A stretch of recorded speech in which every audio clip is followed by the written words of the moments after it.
Aku katakan, wan naziru fil kitabi was sunnah, orang yang melihat kepada Quran dan hadis, yara annahuma haddun ala zikri, maka siapapun yang melihat Quran dan hadis, maka dia akan melihat bahwasanya di Quran dan di hadis haddo menganjurkan, menggiring ala zikri untuk berzikir, bal ala zikril kasiri, bahkan mendorong manusia untuk selalu zikir yang banyak, bil lisani wal qalbi, baik dengan lisan maupun dengan hatinya. Kenapa? Wa zikrul lisani musilun hatman ila zikril qalbi. Karena zikir menggunakan lisan, pakai menggunakan mulut, itu akan menyampaikan secara pasti ila zikril qalbi, kepada zikir hati. Wa muawwilun ala zikril qalbi, zikir pakai suara itu akan menjadi sebab atas zikir qalbi. Ini adalah metode yang sudah tajribah pasti. Makanya kalau kemudian ada orang nggak mau zikirnya pakai lisan, maunya sendiri-sendiri aja, dalam hati saja, sulit masuk ke dalam hatinya. Jadi zikirnya nggak mau rame-rame, zikirnya nggak mau bersama-sama, maunya sendiri-sendiri aja zikirnya. Habis sholat, itu sendiri aja zikirnya, nggak rame-rame. Itu nggak bisa itu masuk ke zikir qalbi itu.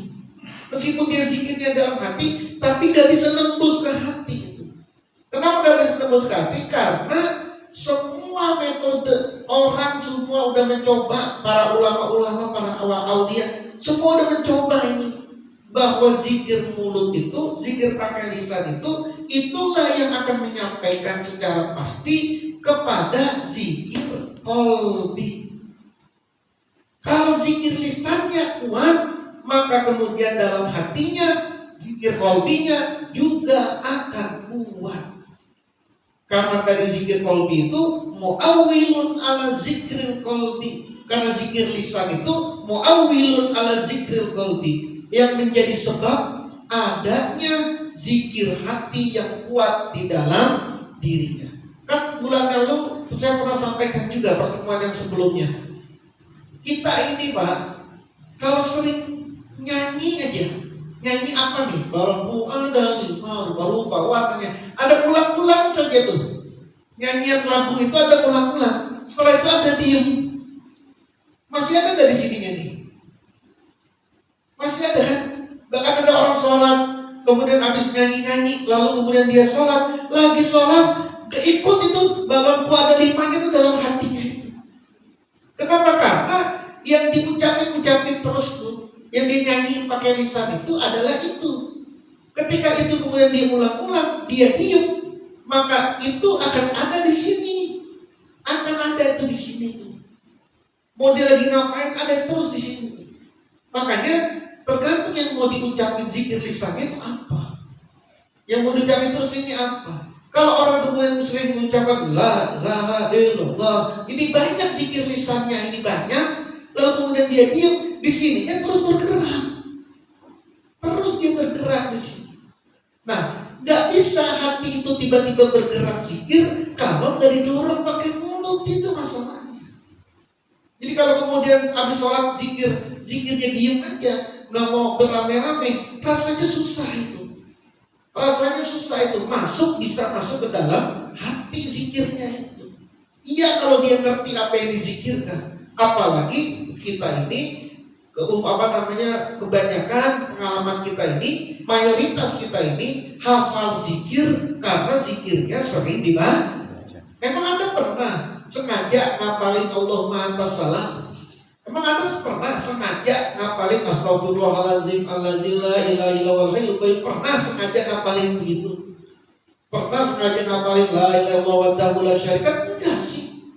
Kenapa kok tiba-tiba hafal begitu masuk dalam hati? Karena itu selalu dizikirkan bersama-sama, baca surah Yasin dan sebagainya. Nah, itulah mengapa kita dalam Ahlus Sunnah wal Jamaah zikirnya menggunakan lisan. Habis sholat, zikir pakai lisan. Gak sendiri-sendiri, pakai lisan. Terus kemudian zikirnya yang khusus lagi, ini yang kemudian disebut dengan zikir jahar dan zikir khafdi sebagai afdolus zikir. Agar apa? Agar zikir jaharnya banyak, maka kemudian setelah zikir jaharnya banyak, diam.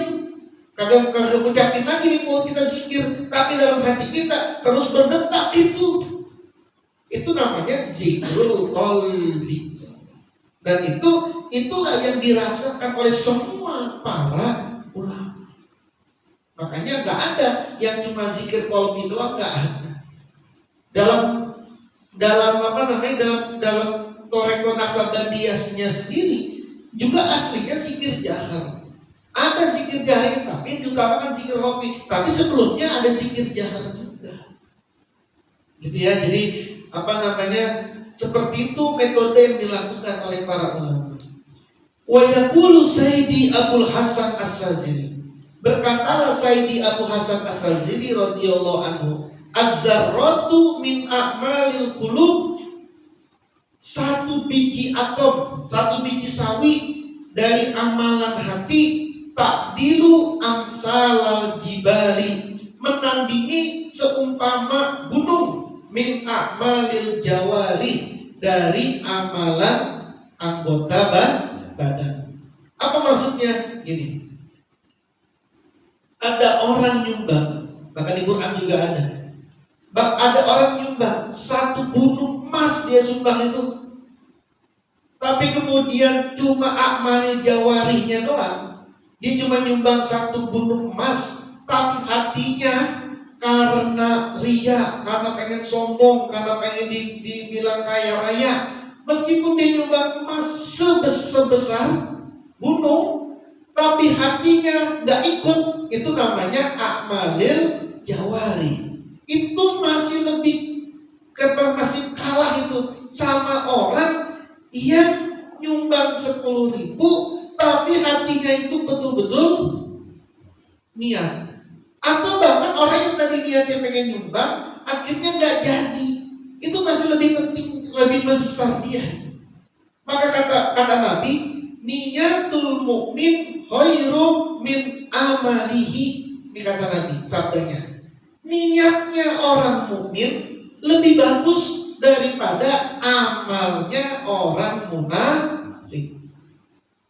Niatnya orang mukmin, niat nih, dia pengen ibadah, dia niat nyumbang.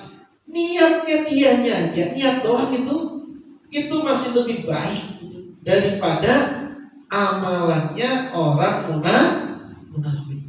Nah, kalau kata bahasanya Abu Hasan Al-Ghazali, satu atom, satu biji sawi dari amalan hati. Amal hati itu berarti dia tidak pamer, tidak ria, tidak sombong, selalu ingat kepada Allah. Itu menandingi seumpamanya gunung dari amalan jawari, amalan yang cuma menggunakan anggota badan. Disitulah letaknya. Kenapa kok hatinya selalu diharuskan untuk selalu zikir? Kenapa? Karena kalau hatinya ada zikirnya, sholatnya menjadi sholat yang makbulah. Kalau hatinya ada zikirnya, sodakohnya menjadi sodakoh yang makbulah. Tapi kalau kemudian dia melakukan sholat, melakukan jawari, tapi hatinya ini masih seperti itu, ya belum itu masih amalan jawari, amalan anggota badan. Jadi yang paham ya, jadi ada orang sholat, hatinya nggak sholat, itu masih amalan jawari, masih amalan anggota badan doang, bukan amalan hati. Kalau apa maksudnya? Apa bedanya nanti? Kalau cuma amalan jawari, pasti tidak akan berefek ada outputnya, yaitu tanha anil fahsya'i wal munkar. Ada orang umroh, bolak-balik umroh, sebulan sekali umroh, kan mestinya jadi orang baik itu. Mestinya kan jadi orang yang paling soleh itu. Kenapa? Karena kalau dia umroh, lalu umrohnya diterima, itu kan pasti jadi orang baik gitu. Tapi kenapa kok sebulan sekali umroh, tapi kok masih kayak begitu kelakuannya? Kenapa? Karena masih amalil jawari. Kalau amalan jawari doang yang memungkinkan manusia menjadi baik, kalau cuma amalan anggota badan doang yang membuat orang itu menjadi baik, itu para mutawif, para gaib-gaib yang ada di Mekah, yang selalu nganterin jamaah tuh, kalau orang-orang yang ada di Mekah itu, yang sehari, yang sebulan bisa 4 kali, 5 kali, bahkan 10 kali umroh, itu pasti orang yang paling alim, itu pasti itu. Tapi buktinya enggak begitu, nakal-nakal juga tuh anak-anak itu. Padahal sehari dia bisa 2 kali umroh itu, umrohin ini, umrohin itu. Kalau amalan jawari doang, amalan jawari semata yang memungkinkan orang itu bisa menjadi lebih baik, maka orang yang ada di masjid terus itulah pasti orang yang paling baik dan paling soleh itu pasti.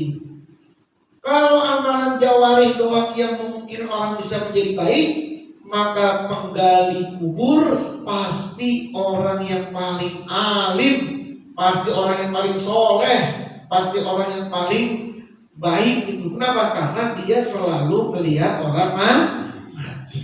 Tapi faktanya kan enggak. Makanya amalan jawari tidak semata pakai amalan jawari, harus ada amalul qulub. Yang kalau amalan qulub ini, kalau hatinya enggak ada zikirnya, maka dia cuma ada pada amalil jawari. Nah, itu ya para hadirin.